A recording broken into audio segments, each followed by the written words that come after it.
Amidst all the historical and security challenges, how does India navigate its relationship with Afghanistan? The question arises in the light of the recent Afghanistan Foreign Minister Amir Muttaqi's visit to India, a week-long trip. In October 2025, Afghanistan Foreign Minister Amir Muttaqi visited India. And this visit remarking the best high-level engagement of the Taliban since their return to its power in 2021.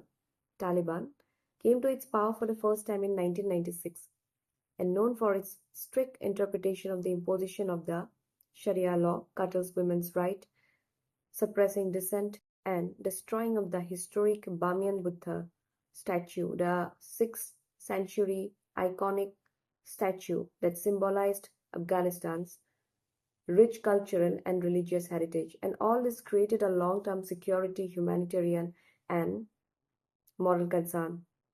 In the context of India, if we look back that India's engagement amidst all the historical challenges, including the IC-814 hijacking in 1999, 2008 bombing of the Indian embassy in Kabul, the death of the Indian journalist Danish Siddiqui in 2021, highlights all the risk that pose the terrorism and conflict.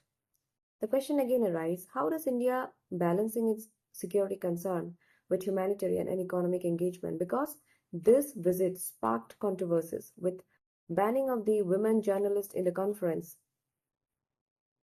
sensitive imagery displayed in the background of the conference, especially the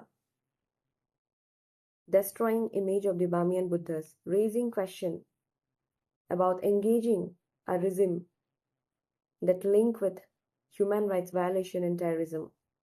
Despite all, India announced its humanitarian and development help to Afghanistan and also thinking to reopening the Indian embassy in Kabul. In earlier 2001 to 2021, India invested in Afghanistan school, college and infrastructure, hospital.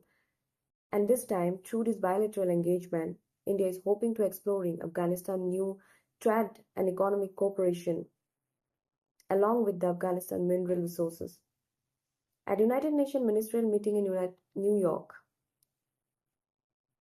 India reiterated a zero policy tolerance on terrorism, emphasizing security.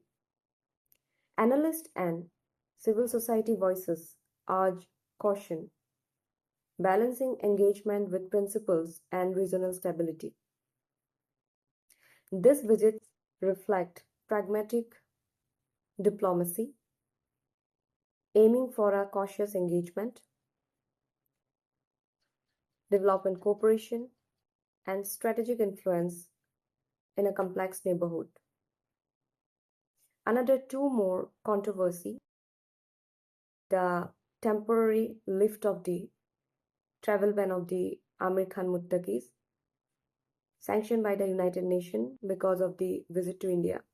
And also recently, in 2025 July, the Taliban Supreme Leader Habibullah Khanduja's arrest warrant by the International Criminal Court against the prosecution against women and girl child